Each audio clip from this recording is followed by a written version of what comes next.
Hello friends, எல்லாருக்கும் good morning. இன்றைக்கி நம்ம வீடியோவில் என்ன பார்க்க போகிறோன்னா, இன்றைக்கி எல்லா வேலையுமே முடிச்சுட்டு நான் காலையில் ஒரு 10 மணிக்கு தாங்க கடைக்கே வந்தேன். பார்த்தாக்கா இன்றைக்கி ஒரு 6 சாதா ப்ளவுஸு, ஒரு லைனிங் ப்ளவுஸும் ஸ்டிச் பண்ணணுன்னு நான் நைட்டே எடுத்து வச்சுட்டு போயிருந்தேன். ஏன்னா இது வந்து ஈவினிங் கேட்டிருந்தாங்க. அதுக்கப்புறம் பார்த்திங்கன்னா ஒரு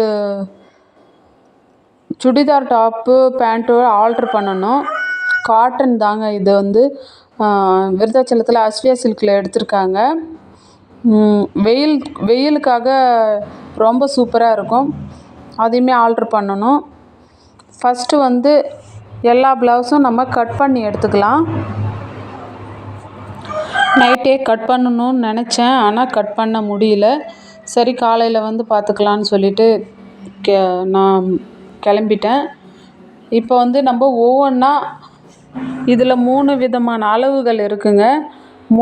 ஒரு ப்ளவுஸு பார்த்திங்கன்னா ஒருத்தவங்களுக்கே 3 ப்ளவுஸு, ஒவ்வொருத்தவங்களுக்கு 2 ப்ளவுஸு, ஒருத்தவங்களுக்கு வந்து 2 ப்ளவுஸு, இந்த மாதிரி தான் இருந்தது.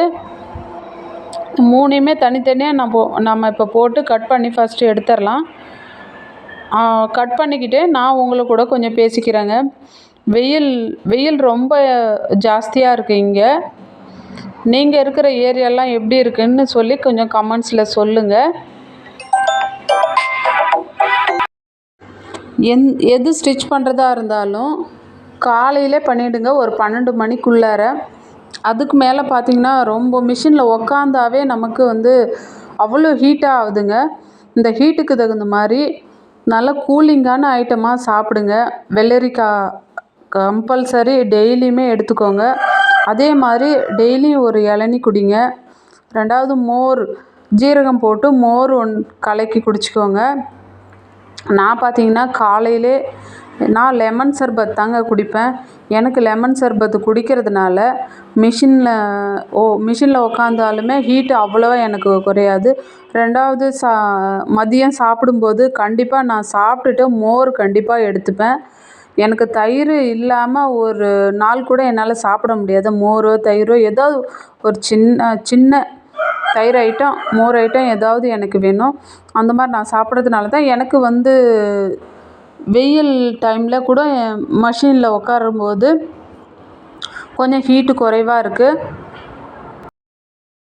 2வது பார்த்திங்கன்னா சப்ஜா சீட்ஸுன்னு மார்க்கெட்டில் கிடைக்கிதுங்க. நீங்கள் சப்ஜா சீட்ஸ் வந்து நைட்டில் ஒரு ஸ்பூன் அளவு ஊற வச்சா போதும். ஊற வச்சுட்டு நீங்கள் படுத்துட்டிங்கன்னா காலையில் வந்து அது நல்லா புஷ்ஷுன்னு ஊறிடும். எந்த ஜூஸாக இருந்தாலும் சரி, மோரில் கூட நம்ம போட்டு குடிக்கலாம். 2வது லெமன் சர்பத்துலேயும் போட்டு குடிக்கலாம். அது வந்து ரொம்பவுமே உடம்புக்கு ரொம்ப நல்லது. முக்கியமாக அந்த மிஷினில் வேலை பார்க்குறவங்களுக்கு கண்டிப்பாக ஹீட் அடிக்கும். அதனால் கண்டிப்பாக அதெல்லாம் சாப்பிடுங்க. நீங்கள்லாம் என்னென்ன இந்த மாதிரி கூலிங்ஸான ஐட்டம் சாப்பிட்றீங்கன்னு கமெண்ட்ஸில் எனக்கு கொஞ்சம் சொல்லுங்கள். இந்த வெயில் டைம் போகிற வரைக்கும் காலையிலே கொஞ்சம் ஒரு 4 மணிக்கா எழுந்திரிச்சிட்டு காலையிலே கட் பண்ணி ஒரு 12 மணிக்குள்ளார ஸ்டிச் பண்ண மாதிரி பாருங்கள். ஏன்னா நம்ம அப்போ வந்து கூலிங்காக இருக்கும், அந்தளவுக்கு ஹீட்டு தெரியாது. ஒரே 12 மணிக்கு மேலே பார்த்திங்கனாக்கா ஒரே எரிச்சலாக இருக்கும். நம்மளுக்கு மிஷினில் உட்காரவே பிடிக்காது, அவ்வளோ ஹீட்டாக இருக்கும். சிங்கிளாக இருக்க ஃபேமிலிக்கு பார்த்திங்கனாக்கா நான் சொல்கிற மாதிரி செட் ஆகும், 4 மணிக்கு எழுந்திரிச்சி ஸ்டிச் பண்ணுறது. ஏன்னா நான் கொஞ்சம் லேட்டானா கூட பொறுத்துக்குவாங்க. ஆனால் ஜாயின்ட் ஃபேமிலியில் இருக்கிறவங்களுக்கு கண்டிப்பாக இது முடியாது தான். அப்படின்னா நீங்கள் வந்து நைட்டு வந்தே கட் பண்ணி வச்சுருங்க. ஒரு 4 மணிக்கு எழுந்திரிச்சி ஸ்டிச் பண்ணுங்கள். ஸ்டிச் பண்ணிவிட்டு ஒரு 8 மணிக்கா வந்து ஒரு 6 மணிக்கு வந்து சமையல் வேலையை பாருங்கள். சமையல் வேலையை முடிச்சுட்டு அதுக்கப்புறம் வந்து உங்கள் டிஃபன் கொடுத்துட்டு சாப்பாடெல்லாம் சமைச்சி கொடுத்துட்டு வந்தீங்கன்னா ஒரு 9 மணிக்குள்ளார 9 மணிக்கு வந்தீங்கன்னா கிட்டத்தட்ட ஒரு 12 மணிக்குள்ளார ஒரு 4 ப்ளவுஸாவது ஸ்டிச் பண்ணிடலாம். அந்த மாதிரி நம்ம செய்யலாம். அதை விட்டுட்டு 12 மணிக்கு போயிட்டு திரும்ப வந்து ஒரு 4 மணிக்கு நம்ம ஆரம்பித்தோம்னா கூட 6 மணி வரைக்கும் ஒரு 4 ப்ளவுஸு ஸ்டிச் பண்ணிடலாம். கிட்டத்தட்ட ஒரு நாளைக்கு 8 ப்ளவுஸு தாராளமாக ஸ்டிச் பண்ணலாங்க. நான் இந்த மாதிரி தான் பண்ணிகிட்ருக்கேன். ஒரு சில டைம் முடிகிறப்போ வந்து இந்த மாதிரி நான் பண்ணுவேன். கொஞ்சம் லேட் ஆகிட்டு உடம்பு டயர்டாகிடுச்சு, ஏதாவது எக்ஸ்ட்ரா வேலைகள் பார்க்கணும் அப்படிங்கிற டைம் பட்சத்தில் வந்து லேட் ஆகிடும். என்றைக்குமே எப்போவுமே சரி நான் 4 மணிக்கு இல்லை 5 மணிக்கு எழுந்திரிச்சிருவேங்க. எழுந்திரிச்சு கட்டிங் வேலையோ இல்லை வீடியோவுக்கு வாய்ஸ் கொடுக்குறதோ இல்லை ஏதாவது பாக்கி வேலை இருக்கிறதோ எல்லாத்தையும் நான் முடித்து வச்சுட்டு கரெக்டாக அந்த என்னோடய டைமில் நான் வந்துடுவேங்க.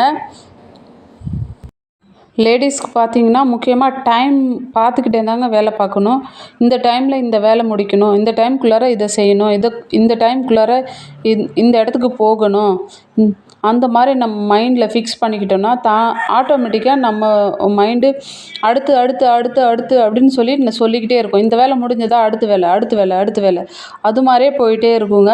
நம்ம வேலைகளும் நல்லாயிருக்கும், நம்ம மைண்டு எப்பவுமே சுறுசுறுப்பாக ஃப்ரெஷ்ஷாகவே இருக்கும்.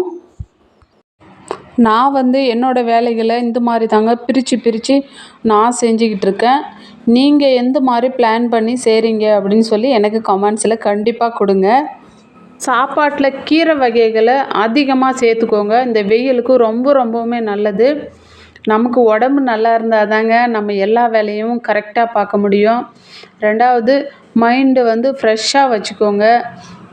யார் கூடயும் அதிகமாக ஒரு மன வருத்தமோ மன உளைச்சலோ வர மாதிரி நடந்துக்காதீங்க. எல்லார் கூடயும் அன்பாகவே ஹேண்டில் பண்ணுங்கள். அப்போ தான் நம்ம செய்கிற வேலைக்குமே சரி இதெல்லாம் பொருந்தும். கஸ்டமரே சில டைம் வந்து டென்ஷன் பண்ணுற மாதிரி பேசுவாங்க, இது சரியில்லை அது சரியில்லைன்னு சொல்லுவாங்க. அதையுமே நம்ம வந்து பொறுத்துக்கிட்டு அன்பாக பதில் சொல்லி நம்ம அவங்கள வழி நடத்தணும். யாருக்கிட்டையாவது ஒருத்தவங்கக்கிட்ட நம்ம கோவப்பட்டுட்டோன்னா அது வந்து பெரிய இஷ்யூ ஆகி நம்ம தொழிலுக்கே பாதிச்சிடும். இந்த மாதிரியும் நீங்கள் நடந்துக்கோங்க. இவ்வளோ நாள் நான் ஸ்டிச் பண்ணுறேன்னா அதோட ரகசியம் இது தான். ஒரு சில கஸ்டமர்லாம் ரொம்பவுமே நம்மளை வந்து ஏமாத்துறதுக்கே ட்ரை பண்ணுவாங்க. நான் ஸ்டிச் பண்ணி கொடுங்க, நான் வந்து அப்புறமா பணம் கொடுக்குறேன், ஜிபே பண்ணுறேன் அப்படின்லாம் சொல்லிட்டு போவாங்க. ஆனால் திரும்பி வரவே மாட்டாங்க. இது மாதிரி எனக்கெல்லாம் நிறைய நடக்குது. இருந்தாலும் நான் கோவப்படுறதில்ல. அவங்கக்கிட்ட கோவம் பட்டு பிரயோஜனமே இல்லை. ஏன்னா மாற்றி நம்ம ஏதாவது கேட்டோன்னா நீங்கள் ஸ்டிச் பண்ணது சரியில்லை அப்படின்னு சொல்லுவாங்க. அதுக்காக ஃபஸ்ட்டே நீங்கள் வந்து அவங்கக்கிட்ட அமௌண்ட்டு வாங்கிக்கிட்டு வந்து துணியை கொடுங்க. எனக்கு இதுக்கு அதிகம் நடக்குது.